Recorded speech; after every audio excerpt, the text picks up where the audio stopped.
Sahabat Sonora di seluruh Indonesia, saya menyapa Anda mulai dari Kota Makassar, kemudian Manado, Banjarmasin, Balikpapan, Pekanbaru, Medan, Palembang, terus kemudian Surabaya, Yogyakarta, Jakarta, kemudian Depok, ya, Tangerang, Bogor, Serpong, Cibubur, Bekasi. Selamat pagi untuk Anda semuanya. Saya undang Anda di kota-kota Anda untuk ikut bergabung yuk pagi hari ini. Anda bisa menjawab pertanyaan dari kami. Gampang banget pertanyaannya ya. Apakah Anda indah? Are you beautiful? Jawabannya Anda bisa jawab ya, masing-masing versi Anda. Indah, indah banget atau apa begitu ya. Dan alasannya kasih sedikit begitu. Cara menjawabnya ketik SH singkatan dari Smart Happiness, kemudian spasi kota, spasi nama, spasi kota, dan spasi usia Anda. Dikirimnya ke mana? Ke 0812 11 12 959. Sekali lagi ke 0812 11 12 959 ya. Dan smart listener sahabat Sonora sahabat Sonora yang ada di Pontianak, Gorontalo, Palangkaraya, Samarinda, selamat pagi semuanya. Saya juga ingin menyapa Anda yang ada di Batam, di Bangka Belitung, di Pangkal Pinang, kemudian di Padang, di Aceh. Saya beralih ke Lampung, ke Bali. Saya juga ingin menjumpai Anda yang ada di Bandung ya, di Solo, di Purwokerto, di Cirebon, dan juga di Semarang. Silahkan. Apakah Anda indah dari tempat Anda masing-masing? Nah, kalau kita compare ya, teman-teman atau sahabat-sahabat kita, saudara-saudara kita yang di Ambon gitu, Ambon Manise, ya, berkulit gelap, cenderung gelap gitu kan. Terus kita bandingin nih misalkan sama saudara-saudara yang ada di Palembang misalnya gitu ya, yang cenderung lebih terang kulitnya. Ya benar, kayak tadi kita compare semangka sama duku. Iya, gitu, duku begitu kecil, semangka begitu besar gitu ya. Iya. Iya juga ya, kalau dipikir-pikir ya memang Tuhan kayaknya nggak adil banget ya. Masa pohon yang gede banget buahnya kecil? Iya. Iya kan? Iya. Sementara semangka yang batangnya merambat kok buahnya gede sekali gitu ya. Atau pohon pisang gitu ya. Iya. Kok bisa sih satu tandan itu buahnya banyak banget. Betul, gitu ya. Iya. Sementara kalau kita lihat pepaya gitu kan, kok cuma satu ya. Iya sih Pak, emang Tuhan kurang adil ini. Pak Arfan, bicara tentang punya kesadaran ini berarti perkaranya bukan hal yang ringan ya. Iya. Ini adalah awal muasalnya, kita mau berangkat kemana, startnya begitu nanti. Betul. Jadi asal muasalnya adalah itu gitu. Jadi sebenarnya kayak anak kecil ya. Bayangin anak-anak TK gitu ya. Anak TK dikasih hadiah sama gurunya gitu. Nah, anak ini, ada seorang anak yang sibuk melihat hadiahnya orang lain gitu. Dan dia merasa hadiah dia itu tidak indah karena dia memang tidak pernah memperhatikan gitu. Nah, kok dia tidak pernah memperhatikan? Iya, karena ada prasangka di belakang itu. Prasangka bahwa ibu guru tidak adil. Kalau dia menganggap ibu guru adil, misalnya anak yang satu dapat kotak pensil gitu ya. Anak yang satu dapat misalnya ballpoint misalnya. Anak yang satu dapat misalnya hadiah mobil misalnya gitu. Kalau dia menganggap gurunya adil, maka dia tidak akan tertarik sama milik orang lain. Itu tanda yang kedua tuh ya. Itu tanda bahwa comparing. Karena dia yakin yang punya dia tuh juga sangat menarik begitu. Betul. Bukan berarti punya orang lain tidak menarik. Tapi saya tidak punya waktu untuk melihat punyanya orang lain. Karena saya lagi mengeksplor punya saya sendiri. Gitu ya. Jadi bayangkan nih, ada seorang anak dapat hadiah kotak pensil. Oke. Ya. Kemudian ini kotak pensilnya ini agak beda nih gitu ya. Dia buka tiba-tiba tuh bisa berubah jadi misalnya kayak kotak telepon box tuh. Ya seperti telepon box di London itu yang warna merah gitu. Berubah jadi begitu. Terus ternyata dia pegang bagian apanya lagi, kotak pensil itu berubah jadi bis misalnya gitu. Waduh. Wah, ini bisa berubah jadi apa lagi nih? Ya, dipegang lagi, ternyata berubah jadi underground gitu dia. Jadi itu kotak pensil itu setiap ditekan bagian-bagian tertentu bentuknya bisa berubah gitu. Wah, dia kan akan sangat eager sekali kan untuk memahami ini bisa berubah jadi bentuk apa lagi kan? Benar nggak begitu? Sehingga dia tidak sempat melihat temannya dapat hadiah mobil. Dia tidak sempat melihat apa keindahan mobil itu. Kenapa? Karena dia sibuk dengan ini tempat pensil ajaib nih. Setiap saya pegang bagian sini, dia berubah jadi bis, berubah jadi kotak telepon, berubah jadi underground, berubah jadi macam-macam. Dia sibuk. Nah, yang dapat mobil itu juga sibuk. Karena ternyata mobilnya ini juga bisa dibikin macam-macam gitu. Iya. Bukan mobil yang biasa. Jadi setiap anak akan sibuk melihat hadiahnya masing-masing. Itu kan? Iya. Itu kan sebenarnya analogi kan. Nah, apa yang terjadi kalau setiap orang malah sibuk melihat hadiahnya orang lain, padahal mereka tidak memiliki hadiah itu. Bayangkan ya. Kepada setiap orang hadiahnya berbeda-beda. Iya. Memang berbeda. Berbeda itu bukan berarti tidak adil. Nah, ini kita itu mengartikan yang namanya adil kalau satu dapat mobil, semua mobil. Kalau semuanya bisa pakai mobil merek A, gitu ya. Kasih semua sama. Semua anak dapat tempat pensil, semua tempat pensil. Itu namanya adil. Bukan. Tuhan tahu ada anak yang memang tidak suka main mobil-mobilan. Nggak akan dikasih mobil-mobilan. Ya, dia akan dikasih boneka gitu karena dia suka main boneka. Iya kan? Kalau Tuhan kasih semuanya mobil-mobilan, itu tidak adil bagi anak yang suka main boneka. Benar nggak? Atau semua anak dikasih boneka, boneka Barbie gitu ya. Itu tidak adil bagi anak yang tidak suka main boneka. Atau dia lebih suka main mobil-mobilan, dikasih boneka. Jadi gurunya ini bayangkan ya, di sekolah TK ini, dia memberikan hadiah itu sesuai dengan bakat, minat dari anak-anak itu. Oke. Nah, tapi ada anak yang sudah punya prasangka bahwa ibu guru tidak adil. Sehingga hadiahku pasti kalah sama yang lain. Sehingga apa? Dia tidak tertarik untuk mendalami hadiah itu. Dia bilang, kok aku cuma dapat tempat pensil? Itu anak itu dapat mobil, lebih bagus dia. Padahal dia belum tahu tempat pensil ini luar biasa nih, kalau ini bisa dimain-mainin macam-macam ini. Dia nggak tahu itu. Kenapa? Karena dia sibuk lihat orang lain. Oke. Itu analoginya, Mbak Ola. Baik, ini bisa menjadi self challenge ya sampai dengan akhir tahun nih. Iya. Self challenge kita nih, siapa di antara Anda yang berani ya menjawab tantangan kita? Iya. Ya. Ini langsung deh. Kami kan paling senang memang sesuatu yang spontan, kemudian kita umumkan spontan, idenya selalu muncul spontan ya. Smart listener. Jadi gini, ini kan tadi Pak Arfan sudah mengatakan ya bahwa kalau kita sibuk mengekspor ya potensi dan kemampuan kita, akhirnya kita nggak ada waktu tuh ya untuk fokus memperhatikan hadiah orang lain. Iya. Ya. Hadiah ini dalam pengertian bukan letter luck tadi seperti Pak Arfan mengatakan mobil ya, bukan itu ya. Nanti semuanya ngeliatin mobil tetangga lagi. Ya, itu si bapak itu mobilnya apa ya? Oke, smart listener, Pak Arfan kan punya buku yang berjudul Love is the Answer ya. Lita. Nah, saya mau berikan buku ini kepada 3 orang ya. Smart listener dan sahabat Sonora yang berani menjawab tantangan kami. Nah, tantangannya itu adalah membuat video pendek ya. Dan kemudian itu kayak cerita gitu loh tentang diri gitu. Tentang dirinya ya. I'm very beautiful. Why? Why? Gitu ya. Saya ambil contoh, saya Ola Nurlija gitu. Saya merasa sangat very beautiful gitu.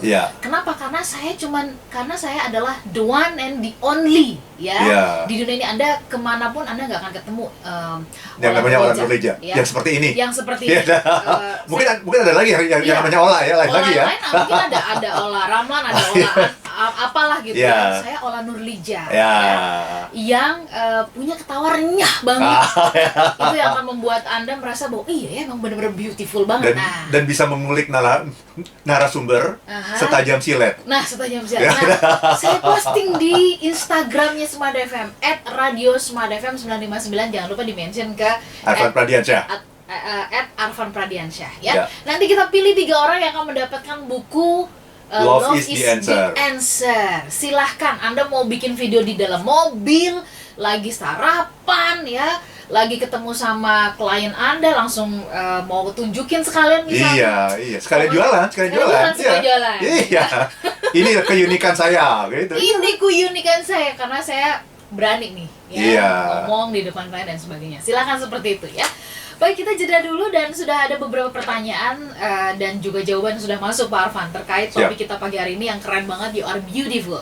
Kami jeda sesaat, Smart Listener dan juga sahabat Sonora, Anda bisa pergunakan WhatsApp kami di 0812 11 12 959. Di seluruh Indonesia saya ingin menjumpai ada Ibu Grace di Bogor. Saya cantik karena saya spesial diciptakan Tuhan. Oke. Kemudian ada Freddy Ginting, selamat pagi Bapak. Saya sangat indah, saya adalah mahakarya agung ciptaan Tuhan yang luar biasa. Bersyukur banget nih untuk acara dan tema pagi ini, indah banget ya. Kemudian ada Pak Sanjaya di Pekanbaru. Yeah, I'm beautiful. Oh, Yeah, ini optimis nih Iya, ya. iya, iya, iya. Meski bisa dikatakan di usia 21 masih banyak orang yang insecure dan appearance, tapi saya tidak. Saya bisa memancarkan pesona saya. Saya tidak pernah malu dengan bentuk tubuh saya karena saya cantik atau tampan itu relatif. Dan bagi saya pesona itu semakin tampak, tampan dan cantik apabila Anda percaya bahwa Anda beautiful, ya. Apabila Anda percaya. Iya. Nah, Pak Arfan, ini menyambung apa yang disampaikan smart listener yang sudah bergabung ya, sudah menjawab ya beberapa. Apa komentar Bapak? Iya, kita seringkali melihat yang namanya cantik, ganteng itu dengan kriteria orang lain ya. Itu satu, kriteria orang lain. Artis ya. Ya susah lah ya. Okay. Artis itu kan memang membutuhkan yang seperti itu, kalau enggak dia tidak bisa jadi artis. Iya kan? Kalau motivator kan nggak butuh yang seperti itu kan? Iya gitu kan? Atau host radio kan nggak butuh seperti itu kan? Iya. Jadi memang sesuai dengan kebutuhannya gitu ya.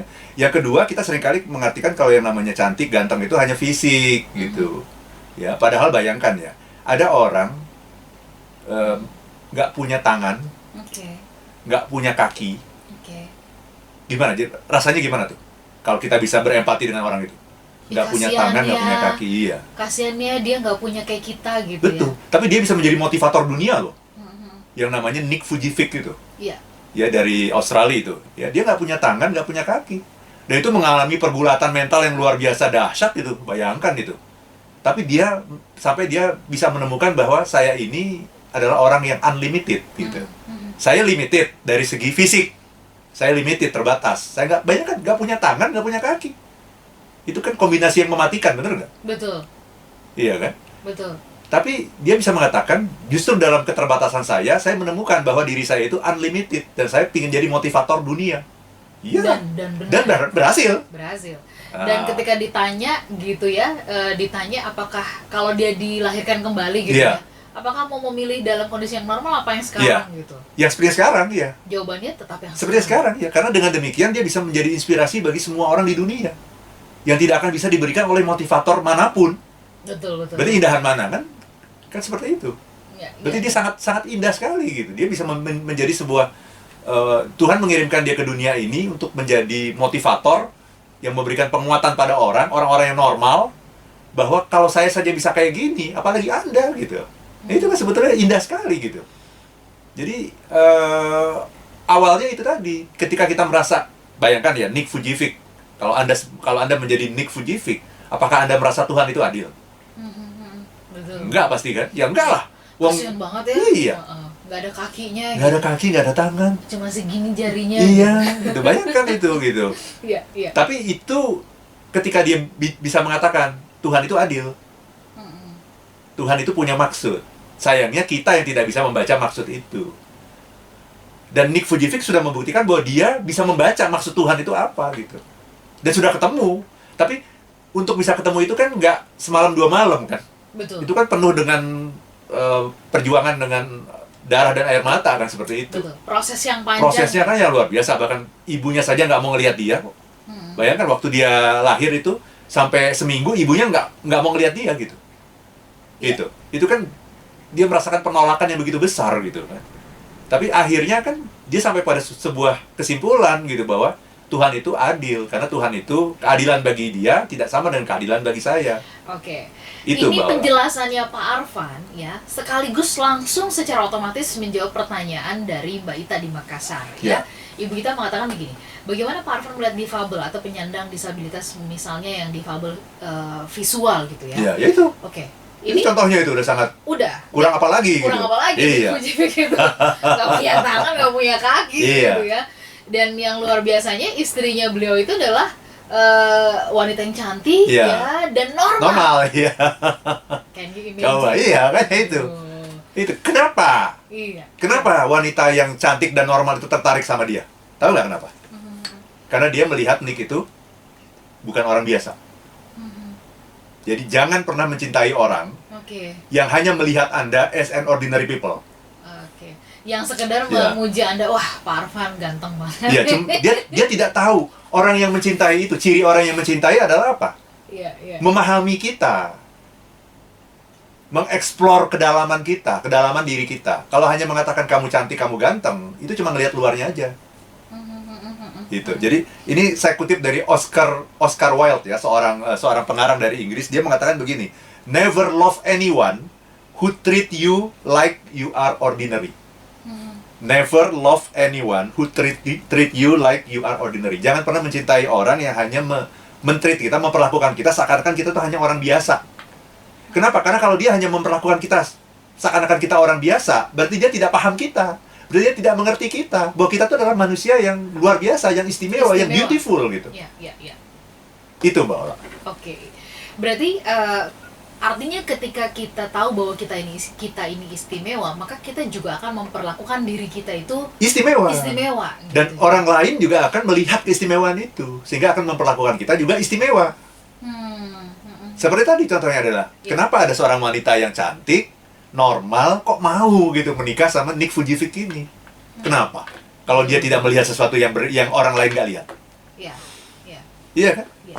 Orang lain melihat, ya gitu kan. Ya ampun, kok sayang banget. Ya ampun, sayang banget gitu ya. Gitu ya. Orang itu tidak melihat apa yang dia lihat. Dia juga bukan orang bodoh toh. Dia kan punya pilihan. Si wanita ini kan punya pilihan. Kenapa dia memilih itu gitu? Karena dia melihat ada sesuatu yang orang lain nggak lihat. Ada sebuah keindahan gitu yang orang lain nggak lihat. Itu Mbak Ola. Baik. Smart Listener dan juga sahabat yang bergabung, selain dari Ibu Ita tadi di Makassar, ada Pak Agung di Solo. Yes, I'm beautiful, karena saya selalu bersyukur dan menikmati setiap pemberian Tuhan kepada saya. Ada Pak Karmoses, saya dan kamu adalah sangat indah karena menjadi saling melengkapi, menyempurnakan ciptaan Tuhan yang Maha Esa. Oke, baik. Nah, ini berarti gambarannya kita lihat bahwa kita semuanya beautiful begitu. Betul. Ya. Tetapi di luar sana masih banyak kok ya, di antara kita kalau Anda perhatikan ya, yang merasa bahwa saya ini nggak indah Pak, biasa aja gitu. Nah itu. Kalau dipuji, enggak, biasa itu, aja. Iya. Berarti kita tidak menghargai yang memberi pujian kan? Iya, betul. Udah dipuji, orang yang memuji itu kan pasti karena melihat kita kan? Betul. Pak Arfan bagus banget deh tadi waktu menyampaikan materi. Biasa aja. Bisa aja kok. Iya. Itu. Karena kita tidak melihat gitu. Yeah. Kita tidak melihat yang orang lain lihat. Berarti kita tidak menghargai yang memberi pujian. Dan yang lebih jauh lagi, kita tidak menghargai yang memberi hadiah. Oke. Karena gini Pak Arfan, ada pemahaman kalau kita kemudian dipuji, terus kemudian kayaknya kita berbunga, itu dibilangnya GR gitu loh. Nah, itu nanti pembahasan yang lain. Oh, itu pembahasan yang beda ya. Yang penting kan yang kita katakan pada diri kita sendiri. Mungkin di depan orang kita bilang biasa aja, tapi di dalam diri kan kita merasa bangga. Yang lebih penting adalah apa yang kita katakan pada diri sendiri. Pada diri sendiri. Itu Mbak Ola. Oke. Pak Arfan, kata kunci untuk kemudian kita meyakini bisa sadar bahwa kita ini benar-benar beautiful itu tuh apa sih kata kuncinya yang mungkin di dalam sepekan ini menjadi perenungan yang dalam lah. Very good question. Jadi begini, coba weekend ini ya, coba Anda luangkan waktu. Anda lihat, ambil skala dari 1 sampai 5. Ya, 1 itu sangat tidak indah. Nilai diri Anda berapa? 1, sangat tidak indah. 2, tidak indah. Oke? 3, biasa-biasa aja. 4, beautiful. 5, very beautiful. Ya, Anda ada di mana? Coba. Dari skala 1 sampai 5 di mana? Kalau jawabannya belum 5, berarti Anda masih punya areas for improvement. Jawabannya harusnya 5. Kalau tahu-tahu jawabannya cuma 3 kan? Saya cukupan biasa aja lah gitu. Orang kebanyakan. Berarti Anda masih punya banyak sekali room for improvement. Room for improvement itu apa? Anda harus mengeksplor diri Anda. Nyoba. Ada sesuatu yang akan Anda temukan, yang akan mengubah hidup Anda. Yang selama ini belum pernah Anda coba masalahnya. Apalagi kalau misalkan ada yang menjawab 1, itu berarti empty. Oh iya. I'm empty. 3 saja, 4 saja ya. Anda menjawab I'm beautiful. Tapi bukan very. Berarti masih ada sesuatu yang belum Anda explore. Coba tadi, bayangkan tadi analoginya adalah seorang anak kecil dikasih sama gurunya tepat pensil. Ini tepat pensilnya bisa ditekan bagian ini, dia berubah jadi apa. Coba tekan sebanyak-banyaknya. Lihat fitur-fiturnya. Kayak Anda punya handphone juga kan. Handphone ini ada berapa fitur? Pernah nggak Anda explore semuanya? Pernah nggak? Jangan-jangan enggak. Jangan-jangan kita cuma mengeksplor yang sering-sering kita pakai aja. Yang ordinary. Yeah. Tapi ada mungkin fitur dari handphone kita ini yang nggak pernah kita explore. Yeah. Ada kan? Yeah. Pasti ada, coba. Nah, itu berarti kita masih punya PR di situ, Mbak Ola. Jawaban yang paling bagus adalah very beautiful. Harus itu. Harus itu. Dan ketika kita sudah menjawab itu, hidup Anda akan jauh lebih bersyukur, jauh lebih bahagia, jauh lebih optimis. Oke. Itu, Mbak Ola. Baik, Pak Arfan, terima kasih sudah diingatkan ya. Dan challenge-nya berlaku nih, masih kita buka ya. Iya. Jadi tenang aja, nanti kita akan pilih ya.